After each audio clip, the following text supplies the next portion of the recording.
John, you're already standing. Go ahead, lead us to the Pledge of Allegiance. I pledge allegiance to the flag of the United States of America, and to the republic for which it stands, one nation, under God, indivisible, with liberty and justice for all. There's the silver band falling in. Anderson, Georgia.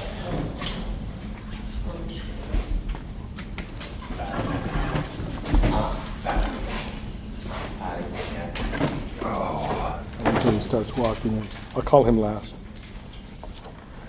Do it in reverse order. There you go. Rick Sears. Actually, you're supposed to be doing it. Go ahead. Go on reverse order? Yeah, Andrew yeah. Dodd. Here. Ed Marin. Sure. Patty LaFleur. Yes. Christopher Gadway. Here. John Fairchild. Here. Dwayne Bebo. Here. Drake Bean. I don't see him. All right. And Troy Anderson. Present. Don't worry about our time, it's not fun. Sorry, guys. Must be a lawyer. Must be a Ooh. lawyer. It's a tough room. Right from the get-go. All right. But he was building hours since he left his house, so. I think my dad taught me, on time is late. 2 minutes early, 2 minutes late. When you're late, you're really late. Resolved that the interim superintendent of schools recommends to the Board of Education to approve the agenda. Motion? Motion. Dave, second. Dwayne. All in favor? Aye. Aye.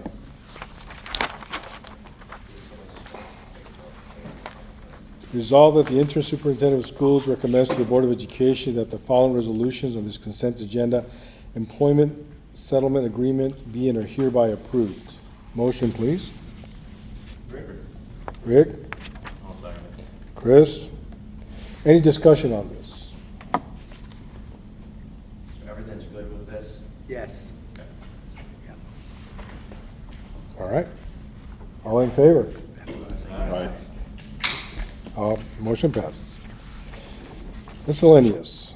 Resolved that the interim superintendent of schools recommends to the Board of Education that the following resolutions of this consent agenda: service agreement with the law office of Rafael A.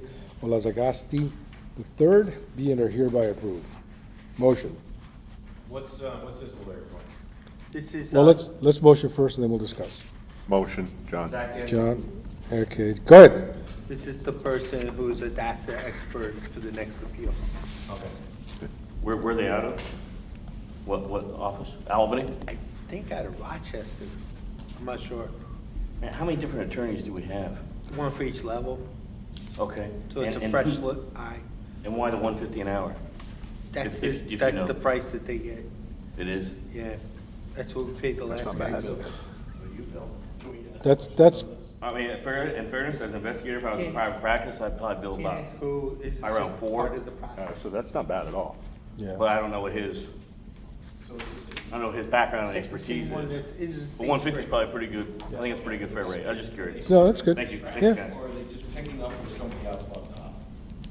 They review they review everything again, So they don't do their own investigation, just go through? if they choose to. I can't tell them what to do. They- No, yeah, just they- curiosity. Yeah, they look at it, if they think there's more information, they dig. If they like the information they see, they review. These guys are like experts at it. At DASA, this specific fellow. DASA, Title IX. Okay, yeah, gotcha. Exactly. Okay. Thank you. Anything else? All right. All in favor? School. Aye. Right. Motion passes.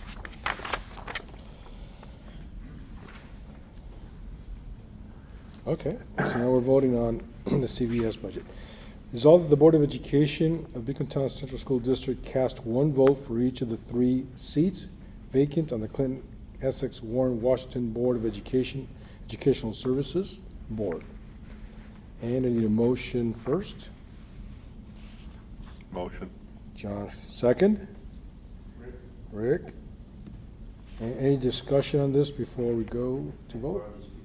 I don't know, So Patricia Gero has been on the CVS board for a while. Her daughter is also a teacher for our students in the what is that program called? The medical CV tech visions program that our kids go. Rick Harriman has been on the board for many years as well, and Donna Watton as well. So they're all current board members from different school districts on the CVS board. Yes, I have. No. Doesn't matter, there's only 3 for 3 slots. They gotta vote from somebody they're on. Because Yeah, we're- that's one of the- yeah. You're a component school. We're a component school district, so we have, yeah, you try to have a member from each district on that board, and they don't always have it. But, you know, you talk about it, sometimes even if someone doesn't get voted on, the CVS district will vote somebody, appoint somebody in. And you may recall that even though it does a lot of the vocational stuff, it covers a lot of our state component work as well that we participate in, so. So I'm clear, Ed, is so each one of these 3 are on different boards? Correct. Okay, and if you don't mind, real quick, Giro is where? I can't remember. It's in the portal. It's in. Is it okay? Yeah, if you go to, All their information. yeah. And there's 9 of them, I assume, on? Oh, the the 15, 15. yeah. There's one school Well, I district might- that doesn't have a representative. Yes. So, go ahead. Patricia's from Osable, Richard's from NAC, NAC. and Donna's from Ticonderoga. Right. I guess, was it on, never mind. No, go ahead. There's nothing No, to no, talk it's about. okay. Yeah. I should have looked at the agenda more closely. I mean, I knew this vote was tonight, but I didn't dig into these folks, Yeah. as I probably would have if I was actually gonna vote yes or no.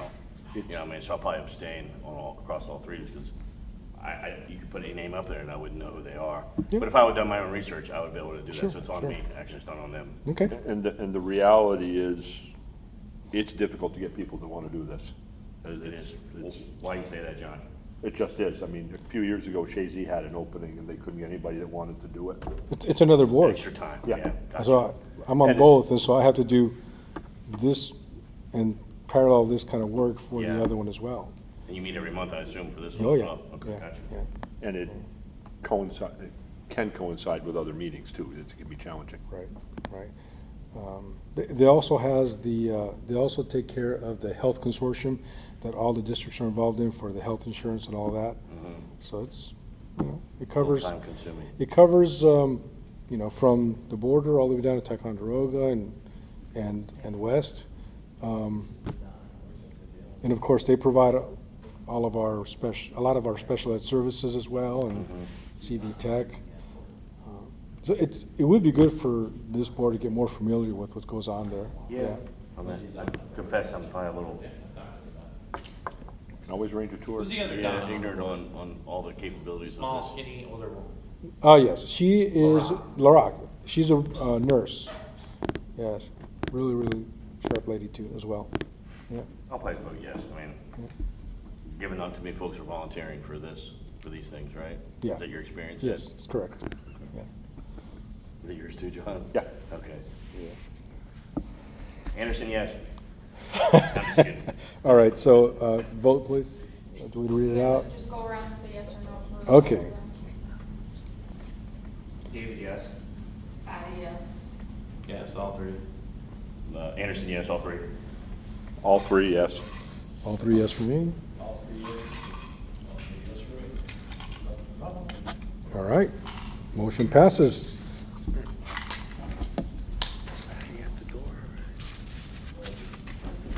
Is he there? All right. Okay. Result that the Board of Education of the Beekmantown Central School District vote to disapprove the tentative administrative budget in the amount of $7,892,894 total expenditures budget of the Clinton, Essex, Warren, Washington Board of Cooperative Education Services for the school year 2024-2025. Motion, please. Motion. Okay. Second? Rick Sears. Any discussion and questions on this? This will rise or fall depending on if we can support our own kids with the IEPs and stuff that don't go there. If we Yes. get a teacher. Yeah, Oh, to, the administrative budget. this is Just the this is administrative. administrative, so this isn't our cost to us. This is the whole institution's administrative, just like we have our own admin budget. And the admin budget is mostly the retirement packages that they offer all of their employees for BOCES. And So then, every school pays a portion of this administrative. So that was my next question, Jen. How much, just if you know, how much do we pay into that 7 mil? That's all our pay. That's all? No, of us? no, no, no, no. No, no, no. That's their whole budget. Okay, I'll give you that. So that's the One second. administrative budget? Yeah. It's the cost of their administration plus all of their retirees' health insurance Yep. and things like that. we- And then it's divided by all of the school districts in the BOCES on a Rawada. So based on how many students you have compared to all the other schools in the BOCES, each one pays a share based on their student number. Understood. Next point, that was my next question. Yeah, Our number is $1,246,344. So 1.2. yep. 46344. Since, us, Plattsburgh, and Peru are the largest 15%. districts. we The take only way the- you don't make that number doesn't move right or left unless we change students right or left. it'd be in future years. Yeah, if It's we a go lot down to different. 1,000 students, it'd be half that. Right. Hold on, one conversation at a time. Actually, that number doesn't really change because it's not dependent on our students really. Our per student cost that's separate, the CTE especially and all those, that changes on an average rolling rate throughout the years per student. Okay. This is just their general administrative budget. That makes This sense. is the administrative budget. The other budget you guys are referring to Yeah. is the program budget. The program or budget. services budget. Yes. And it's based on what services we buy and what programs. So if we send 20 kids to CV Tech, we pay for 20 kids. If we send 24, we send 24. And we pay the same cost for each one of our kids that they do at, let's say, Shea Z. So we all pay the same cost there based on our usage. If we send 0, the cost is 0. Pay to play. Yeah, that makes sense. But Yeah. that's actually incorrect. Yes, yes. That was the old method, was built on the Now annual. they do a cost. It's Oh, now over we- 3-year average, so Yeah, yeah. we know going into the budget session what we're gonna pay the next year, as opposed to, 85 extra kids signed up and now we gotta find $1 million. Right. Okay. It's a Yeah, rolling it's- average. It took years to get to that point. Themselves. It's Okay. rolling, yes. It's a You're 3-year or welcome. 5-year rolling average. I think it's Three. 3-year. 5. 3 or 5, oh, I think it might be 5. Might be 5. Yeah, that was something that was started when Eric Bell was here, because it was, one of the difficulties was that Yep, you could yeah. budget for something, and next thing you know, next you didn't know, and it was Next thing difficult. you know, more kids. So I looked at those numbers over the last 5 years in preparation for this, actually, and up until 2 years ago, we actually were on the better end of that because we had more kids going than we were averaging paying for. And then we had a couple more, so we ended up on the other side 1 year, like a year ago, maybe. And then this year, we're still back on the positive side. So, Because it's a rolling average. Because it's a rolling Yeah, average. But I was Right. looking at it too, Peru right now is capitalizing like that, but down the road, Down the they're road. gonna get caught up and we're gonna be Right. making out again. It has to wash out in the It has long to run. wash It out. does. yeah. And we used to build the budget with no idea how many kids were gonna go, and then guidance counselors would talk to kids, or administrators would say, well, I budgeted for 70, so numbers 71 through 75 can't go, which is illegal. So, and Or you had to come up with your own money. additional monies Yeah. that you didn't plan for Yeah. to send those other So kids. it took 15 years of conversation to get them to move on this. It is a good thing, a very And good it's, At and least. it's also dependent on our BOCES aid, how the whole budget thing works. And I know some districts recently have gotten hammered on that at the CVS meeting because their aid dropped significantly and their state budget component dropped significantly, whereas ours, over the years, gotten a little bit better, done it better. Dwayne, sorry, you wanted to ask something? Oh, he did? Okay, all right, I just want to make sure everybody hears your questions too. And I would suggest that maybe at some point in time, we get Eric Bell and Jen both to have a conversation with all of us about how that whole piece works with the BOCES budget, because it is a big chunk of what we spend. And just where does it go to, how is it calculated each year? I mean, it's. Well, they come and do a presentation every year, so we Yeah, can but make they sure. never get into that piece. They do a general, we can ask them, yeah. Because, Eric has the numbers. Yeah. He could send them to me. I Yeah. mean, that's all they do is a rolling average, literally. but all the pieces of the costs related to BOCES. So you've got the program cost for the students, you got the administrative costs, just so people here have a better idea The of, service cost. we're spending millions of dollars, what are we getting for those millions of dollars? Absolutely. And the programs that they provide for us. And I feel like whenever we talk about monies here and, cutting back costs and different programming and et cetera, it seems that BOCES, I mean, right or wrong, could sometimes be the easiest way to raise Well, immediate cash, right? Are you able to, is that a capability that we have? If, assuming you're gonna come up, let's just say $500,000 short in your budget the following year, you just look at BOCES, look to cut the services that we pay into BOCES. Well, some of Do you them. do that? You can, but it might hurt you. Well, Because the year after that, you lose aid. Gotcha. well, and not just, Okay. not just that, but for some programs, they're covering the overhead through all their districts. So if we only use a little portion of someone and they have that one person, and we have to hire someone full-time for that, then it's not cost-effective for us, right? Some things are more cost-effective for us because we're a big district and we can afford that overhead. And the other smaller districts, they just can't. So it just depends on the numbers. On the circumstance. Yeah. Yeah. And we got our money's worth on things with Mark's time this year in this whole process, and Julie's time, and the other people that they had here, because we didn't pay anything extra for that. Yeah.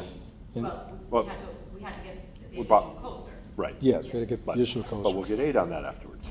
We get 8 on it, yes. Yes. But it's, Okay. yeah.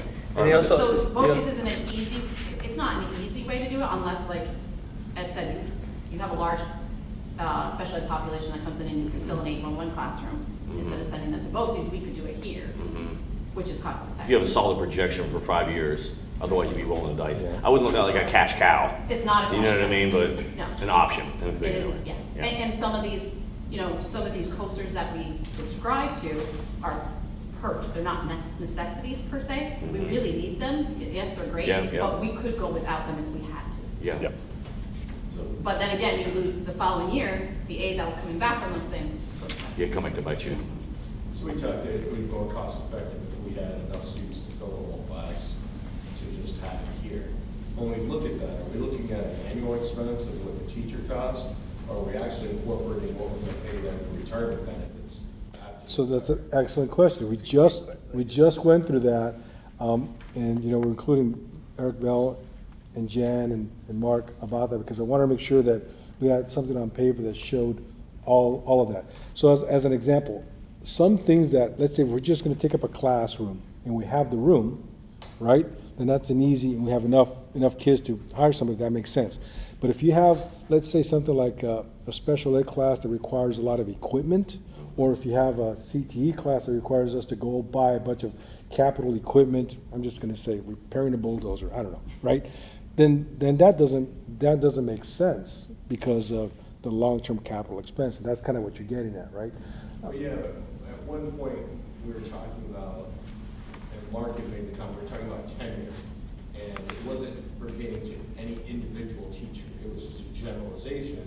And the comment was, is that, that decision, whether or not you make a tenure or not, is $1 million decision. Absolutely. So when we look at that, when you start looking at retirement and health benefits for that person, whoever else it includes, that's what I was wondering, is that, are we looking at that whole scope when we say it's more cost effective to bring that class up? It wasn't always presented that way. I kind of made it a point of it, and Jen's done really, really well at making sure that we include what I always refer to it as the net. I know I kind of get annoying about it, but in the past, we've had some presentations where it talks about the cost of sending a student to BOCES, and it's too bad because some kids want to do welding, they want to do whatever, right? And if we choose not to let them do that because we're presenting the cost as, I don't know, over $10,000, not including the state aid that we get, then we're not allowing certain students to capitalize on the opportunity that they want to have, right? And so the conversation about net cost is really, really important to have. And what you're talking about, Dwayne, is a lot of, you're looking at legacy costs is what you're talking about. Right. And what we do calculate those at the end of every year. It's called our EBLAR reserve, it's Employee Benefit Liability Reserve. Yep. And every financial statement, and when the auditors come in, we know what that number is, okay? It's a scary, scary number. Oh, yeah. That number, But that's, make you that's, cry. that's the point, to include it in the analysis when we make these decisions. Right, so when we look at that teacher that we may or may not be bringing on to fill that additional class, you know, if their salary is $70,000 a year, well, are we including what the real cost is? Yeah, That's just the we do the upfront. social, we do the retirement, insurance. health insurance, FICA. all that stuff we include in there for our true cost. Right. Yeah, we don't just say the salary. There's a lot of people that run around thinking, oh, why can't you just hire a 30,000 Right, I get it. teacher's aide? Yeah. No, that's a $70,000 teacher aide. Yeah. It's not that cheap. Oh, you're just hiring a teacher at 60,000. No, that's a 110 to a $120,000 employee. Absolutely. So that's the way we think of it. Right. You'll hear people on the street telling you otherwise. Oh, no, it's just a $50,000 employee and they won't do it. No, Not to it's a lot mention, more. not to mention the use of overhead space and, you know, do we have the facility for it? That part gets complex, yeah. And then as far as the legacy costs, you know, remember, you got a person that's gonna be here if you know, hire them young, 30-something years. Then you do end up with the legacy costs, but you know what? The job you hired them at in year one is not the job they'll finish at. So say we did create a new program. Right. Then down the road, that program doesn't have the fulfillment in it. Then through attrition, as somebody attrits out and we make the decision it's more financially sound and programmatically advantageous to us, we're gonna move that person to another slot that they never really signed up for when they first got here, and then we might be sending those kids back to BOCES, because that's more cost effective and everything else. So even though there's a legacy cost for today in that envelope, that person might finish out as a dean of students for all we know, or a curriculum coordinator, so we don't know. And as you see, the legacy costs, we're paying BOCES for the legacy costs. in our That, administration. and that's what the administrative Yeah. budget is, it's So- legacy costs at BOCES. You're already paying for that there, yeah. Can I ask you a Yeah. question? If we create a program and hire somebody, and then we would dissolve the program and send the kids to CVES afterwards, does that teacher have some rights to that position? I know going the other way, if I they know cut the a other way program. it does, but I don't think so. No. Okay. That's a good question, though. I would think they would be smart to hire the person that was just working Oh, with the yeah. same program, Yeah. because they can't get bodies either. Yeah. And the reality is, we used to say it was $1 million decision tenure. It's now probably closer to a $3 or $4 million when you put in all the legacy costs. Because, you know, by the time they retire, they're at 100,000 a year, 30 years, there's $3 million. And then legacy costs. That's true. Yeah, good question. We talk big money here. So, on that note, you know, I go there, I'm meeting there every month, so if there's ever anything that you guys are curious about or wondering about, let me know, and I'll make sure that I bring it up at the meeting and report back at this table. All right? Anything else? No, thank you. That's good All right. stuff. The motion already passed, right? Oh, so that was discussion on the second one. All in favor? Aye. Aye. Or was that individually? Yeah, thank you. All right. Result that the interim superintendent of schools recommends to the Board of Education that the following resolutions in this consent agenda: adoption of the 2024-25 proposed budget, bids, and 2024-25 property tax card being are hereby approved. And there's an addendum here for the details. The budget is $55,309,972. So I'll take a motion, please. All motion. Okay, Chris, Second. John. Any discussion on this before we do roll call? I think I'll ask Jen the same question that I asked her before, which was, we still haven't heard from the state. So if we do hear from the state and the state aid goes up, how does that impact what we do with the budget after we've already approved it? So I'm gonna pass these out just so you guys have this stuff, because I know some of you didn't come to the budget workshop, so there's a little blurb, take one from each pile. So what happens when, because obviously the state does not have a budget as of yet, so we're going with the same numbers that I presented at that budget workshop. But what that means is if we get more money from the state, the fund balance that we're using will decrease. If we get less money from the state, our fund balance will increase. That's the only number I have the legality, once we vote on this, to play with. And we have to pretty much vote today, it's our dead end day. Yep. Yep, Yeah. yep, we can't wait any longer, unfortunately. I really wanted a final state budget because I think it would have been better for us. And we could have put some stuff back into our budget, but our hands are tied. So we have to keep to our deadlines, the state doesn't have to keep to theirs. I was gonna say that too, but. Yeah. The levy, the tax levy is still 3.16, that's not going to change. We can go over those, I just want to go over those real briefly. Like I said, the numbers haven't changed, but just so you can see it again. Sure. So that revenue sheet, that has all the little itty bitty numbers, sorry, it's small, I know. So that still gives the breakdown of, those numbers have not changed since our budget workshop. Everything's exactly the same. You see the $55.3 million total budget. Those are all the different revenues that we come up with. So that 1.9 million in fund balance in the upper box is the only thing I can touch once we vote. We'll vote this through. Everything else will be set in stone, unfortunately. Well, and then the pie charts, just so you can see, get a visual of the revenues, where our revenues come from, state, local, other revenue sources, and fund balance, just so you can get a visual of what it looks like. Those are where our monies are coming from. And then the expenditure side, you can see where our money is going. Instructional, benefits, general support, people, transportation, building, maintenance, debt service. Just to give you guys a summary of what we're looking at. I kept an extra one of those, so I had one short at the end. Dave, did you get one of these? You did. Patty didn't. Patty, you didn't get one of these? No, not that Patty, the other Patty. Oh, Patty Bean, okay. Yeah, I'm good. Patty Bean doesn't deserve one. Okay, can't make it to the meeting. And just to give you an update, I talked to the county this morning, again, to try and, she gave me her final crystal ball prediction. She will have more firm numbers on May 1st for what the assessments are gonna look like. But if you live in the town of Plattsburgh, we better hang on to our hats. They're going to go to 100% equalization, which means our assessments can go up anywhere from 25 to 30%. There's someone else now. But then on the other side, people in the other towns will feel a little relief. Correct. Well, That's usually how it used to we're work. gonna right? feel a little relief in the town of Plattsburgh.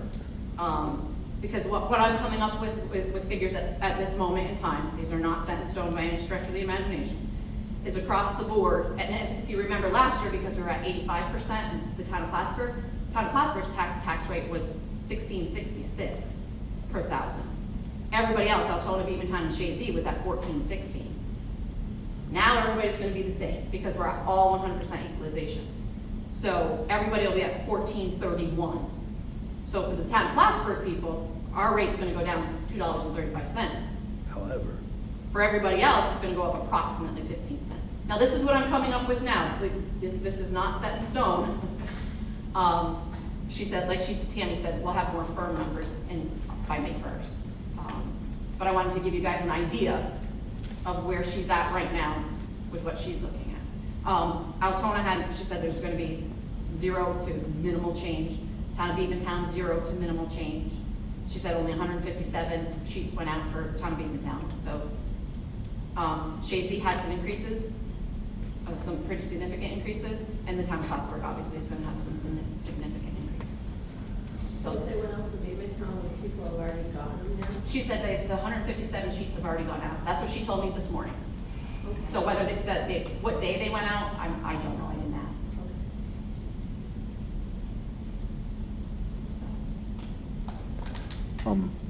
Just one question on the pilot agreements, and I don't know whether, Mark, Which at one? one point we had the issue of the new power line going down through along the lake.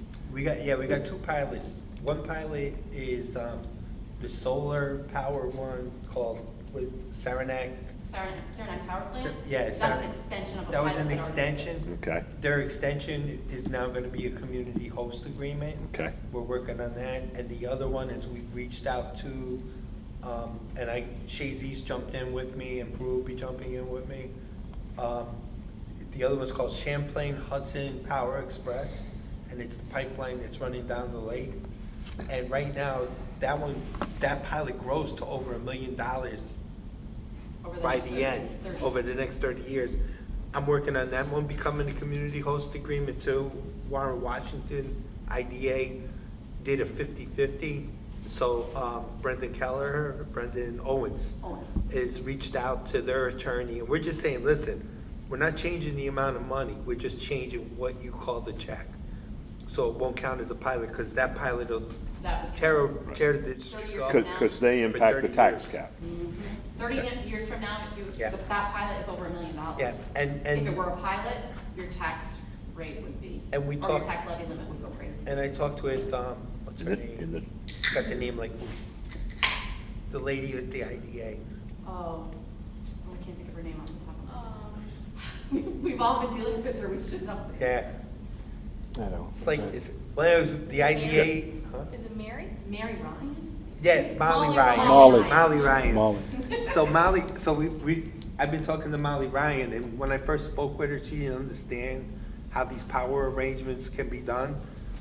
So when I explained it to her, she did call a couple of IDA people in other counties. Now she's got it, so she's been very helpful since then. The only thing is we just need the Champlain Hudson Power Express to be nice enough to open it up to us. I don't see why not, because the first check isn't being cut for another 2 years.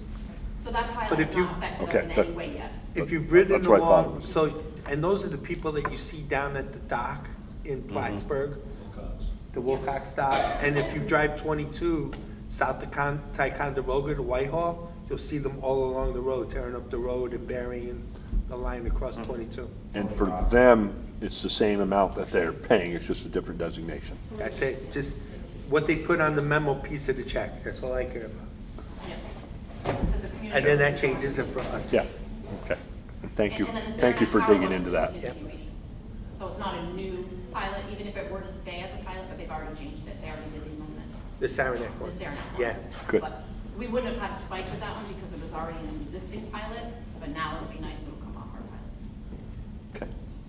Okay. One quick question, if I might. Jen, I remember you explaining the change in instruction. Sorry I missed the workshop, by the way. I had the kiddos, and that change in benefits, that went up. And the transportation, why the 350 on general support? I mean, I remember you talking about what? General support, the Yeah. majority of that is your $150,000 strategic plan. Okay, gotcha. That's a big chunk of it. And then the superintendent rate went up significantly because we don't know what it's gonna be, so I had to put the high end in. So that was another And right there you go. 40,000. Yeah, you're at the 202 right there, okay. Right there, yeah. I remember, I couldn't, Yeah. yeah, thank you. All right. I remember all the others. Good. Anything else? How do we cut attorney's fees? I'm just kidding. Roll call, please. Troy Anderson, Yes. Greg Bean, Dwayne Debo, Yes. John Fairchild, Yes. Christopher Gadway, Yes. Patty LaFlemme, Yes. Ed Marin. Yes. Richard Sears. Yes. David Trudeau. Yes. All right, motion passes. And I'd like to thank Jen and her office for all the work on this. This is Yeah, the Well done. Yeah, the summary was very, yes, ma'am, very helpful. Thank you so much. All right, who hasn't got a chance to be clerk pro tem yet?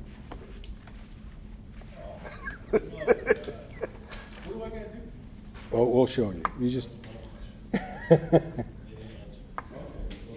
Record the vote and who for, motion and second for the, going into executive session, appointing you as clerk pro tem, coming out of session and the time. So the notes that you make on here, those are the ones we're gonna give Chelsea. Who first, who motioned, who seconded, what time did we go in, and when we come out. That's it. I got your back. All right, I got resolved that the Board of Education appoint Rick Sears as clerk pro tem for this meeting.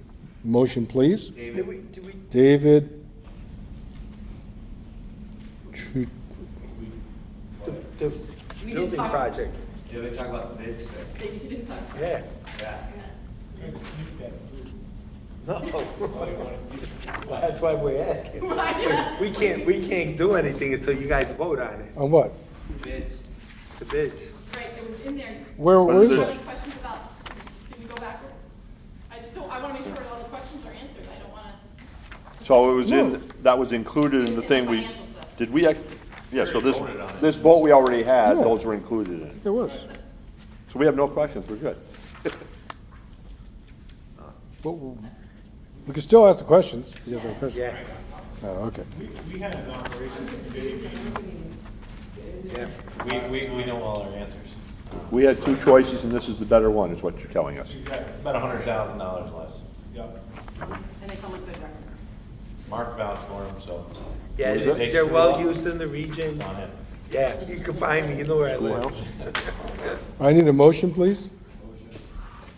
Dwayne, second. Chris? Chris? All in favor? Aye. All right, Rick, you're in.